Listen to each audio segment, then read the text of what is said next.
आपकी जुबान हमारी आवाज, देखते रहिए मेरा उल्लास। महाराष्ट्राचे आपले लाडके उपमुख्यमंत्री व आमच्या पक्षाचे पक्षप्रमुख श्री एकनाथजी शिंदे साहेब यांच्या आदेशाने किंवा यांनी जे संकल्प घेतला आहे सामाजिक दृष्ट्या सगळ्यांना समाजातल्या सगळ्या घटकांना घेऊन चालायचं किंवा समाजामध्ये काम आपण जनतेपर्यंत आपण काम करायचं, हाच संकल्प घेऊन आपले कार्यसम्राट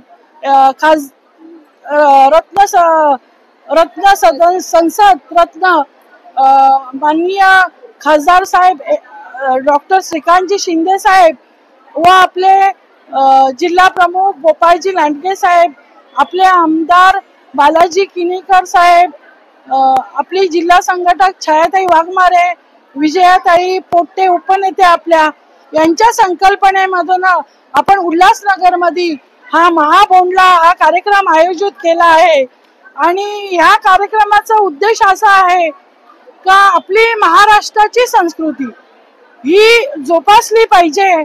आणि हा भोंडला हा पारंपरिक आहे, फार पूर्वीपासून चालत आलेला आहे, पण आता कुठेतरी तो मागे पडतो आहे। आणि आपल्या साहेबांच्या उद्देशाने तो आपल्याला सगळ्या आमच्या शिवसेनेच्या माध्यमातून आम्ही आज जागोजागी महाभोंडला घेत आहोत।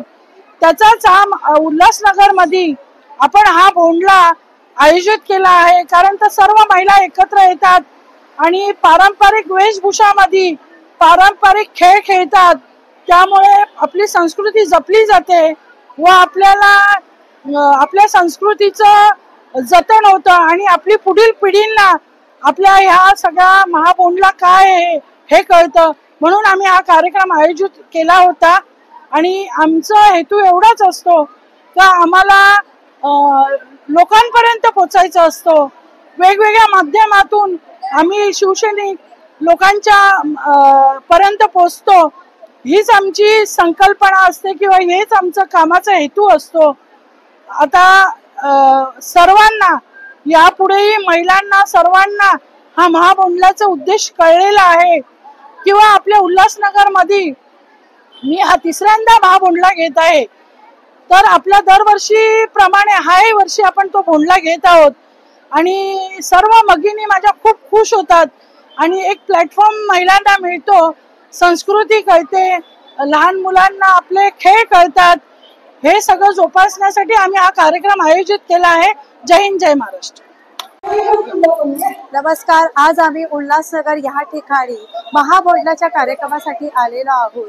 एकनाथ शिंदे साहेबांनी आम्हाला इथे संधी दिली हा कार्यक्रम करण्यासाठी आणि भानुशाली मॅडमनी आम्हाला इथे कार्यक्रम करण्यासाठी बोलावलं, त्याबद्दल त्यांचे मी धन्यवाद मान्य करते। आमचा सांस्कृतिक आणि पारंपरिक कार्यक्रम आहे जो आम्ही इथे करण्यासाठी आलेलो आहोत।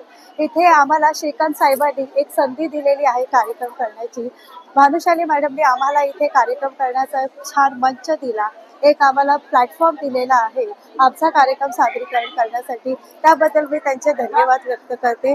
अतिशय सुंदर असा महाभोंडलाचा कार्यक्रम, हळदी कुंकूचा कार्यक्रम इथे यांनी आयोजित केलेला आहे। इतका महिलांचा उत्साह बघून आम्हालाही तेवढंच बळ आलं कार्यक्रम करण्यासाठी, आम्हाला तेवढा आनंद मिळाला, उत्साह मिळाला कार्यक्रम करण्यासाठी। मी दादांना आभार व्यक्त करते की हा मंच आम्हाला दिला तुम्ही इथे कार्यक्रम करण्यासाठी। आमच्या लाडक्या बहिणीची अशीच तुम्ही काळजी घेत राहा, हे मी आपल्यास विनंती करते।